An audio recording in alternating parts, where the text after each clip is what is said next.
little bemused by that, but you'll find out that I have a very warped sense of humor. We started the American Grass-Fed in 2003 in response to what the United States government put out as a grass-fed label claim, which said you could feed your animals 20% grain, confine them, give them antibiotics and hormones, and call them grass-fed. And about 14 of us ended up in a room in the Rocky Mountain Farmers Union and spent the day discussing the fact that we needed to fight back with what the USDA was going to allow for a label claim, which is what you can put on your label, and you all know that. And we said, we would like for you to address these issues. So we worked with the government from 2003 until 2007. The weekend before they put the label claim into being, we got together with Slow Food USA. We got 19,000 comments in a weekend saying, don't do this. They did it anyway. So in the United States, for somebody to put grass-fed on their label, you have to feed them a forage-based diet, but it doesn't tell you where you can feed that forage-based diet. It does not say the lifetime of the animal per se. It does not address antibiotics, hormones, or confinement. And the caveat in the legal term for grass-fed with the USDA is that the last line says, if you feed grain, keep a record of it. Okay. Well, I don't know about you, but my record keeping is a little. So the other thing is that it's all done by affidavit. There's no on-farm audit.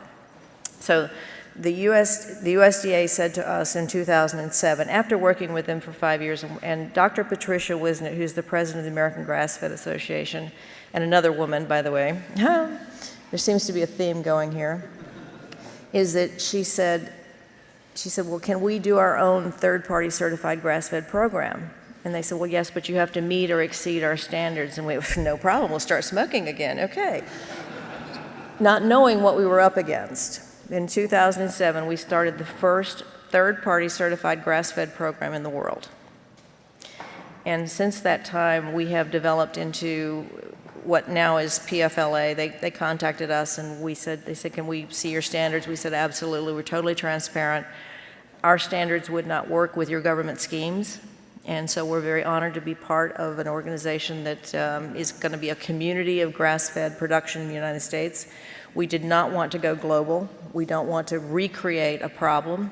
So farmers in the UK have a different set of schemes. Their farming practices are different, so you've got a great thing with PFLA, and so that's where we are. I'm going to show you some quick slides. We work a lot with consumer-based, and this is what we've come up with in response to consumer reactions to what they think, and this is what we try and tell them.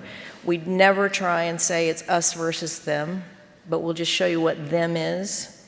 90%, but 95% of the beef production is finished at feedlots on corn-based or cereal-based rations.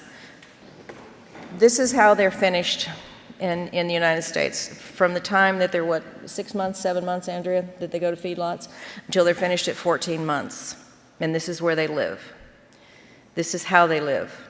And you saw the big, this is where they live, and this is for your animals. You know what happens to an animal when you do this to them. It's not conducive to a good finished product. This is what happens to the animals. These are things that we're trying to convince the consumer to learn about what's happening with the meat that they pick up in the grocery store. Bloat, abscesses, antibiotics use in animal production is rampant. Dr. Kucinich was here yesterday, Dr. Ingram, and she works on the antibiotic issue in Washington.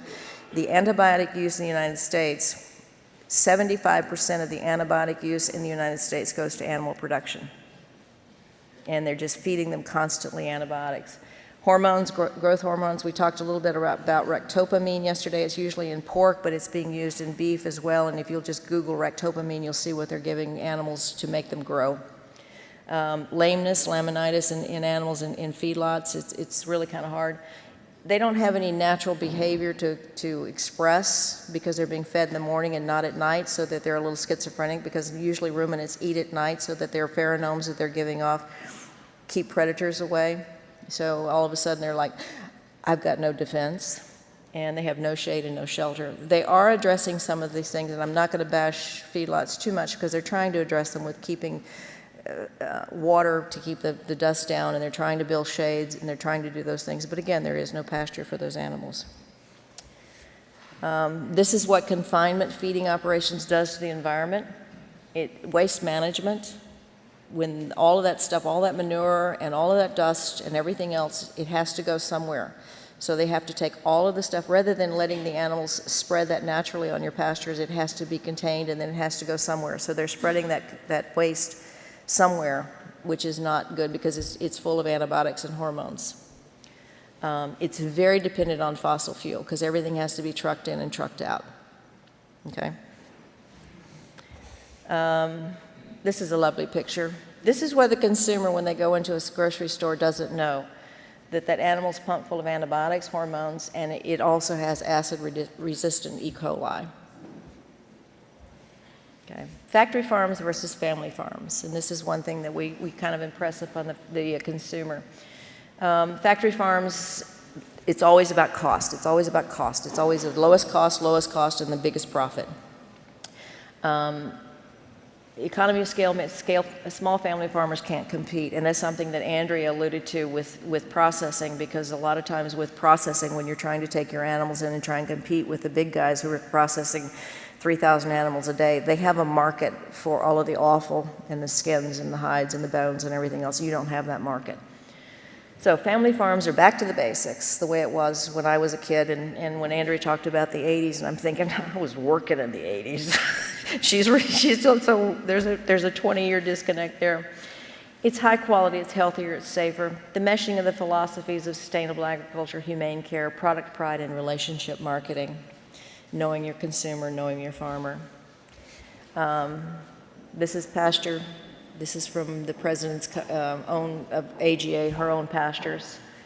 And this is what true grass-fed beef looks like in the United States. It's 100% grass-fed, no antibiotics, no hormones. By the way, Dr. Wisner is not only a producer, but she's also a processor, a veterinarian, and the mother of 6. And she sleeps on Tuesdays. The new consumer, here's where you need to know your consumer. The new consumer asks questions, reads labels, wants to know food sources and how food is raised, more politically and philosophically involved, and votes for what exists in the world by how they spend their dollars. I got an email this morning, which I shared with Andrea, and we have a bison sale. Slow Food has a buying club in Denver, and they have a bison sale every year, and they had some questions from the producers, and the consumers, and they wanted to know if any of those animals had genetically modified foods. And the only genetically modified grass in the United States is alfalfa. So that's the only forage that they would get that could possibly be genetically modified. However, until the consumer starts standing up and saying, we don't want those things, it's unfair for the consumer. And I am a consumer as well as a producer. We have a ranch in Florida. It's unfair for the consumer to ask the producer to guarantee all those things until they're willing to either pay a premium for it or get involved in the fight. So, I mean, yeah, okay. Why grass-fed beef? And by the way, we also represent lamb, goat, and bison, all ruminants at this point. We're working on dairy standards. We just certified our first dairy in the United States. Thank you. It's better for the consumer, it's better for the environment, it's better for the rancher. They're allowed to graze in open, stress-free pastures the way nature. It's healthier, they live longer and happier quality of life. Raising a ruminant animal the way nature intended, grazing on a forage diet. No confinement, cattle born, raised, and finished in open pasture, and 100% traceability. Better for the consumer. You know about the omega-6, omega-3 ratio. Lower in fat and calories, higher in CLA, blah, blah, blah. Higher in most everything that you want. What's not? No artificial hormones, no antibiotics, no animal byproducts, no confinement feeding. What's not in the USDA grass-fed? That's what I said earlier, so we won't go through that again, because there will not be a test on this. Better for the environment.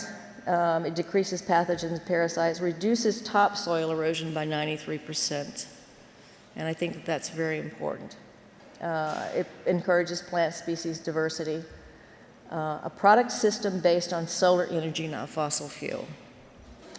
rotational grazing, and all these pictures, by the way, are straight from Dr. Wisnit's ranch. Okay, where do you want your food coming from? That's pretty much it.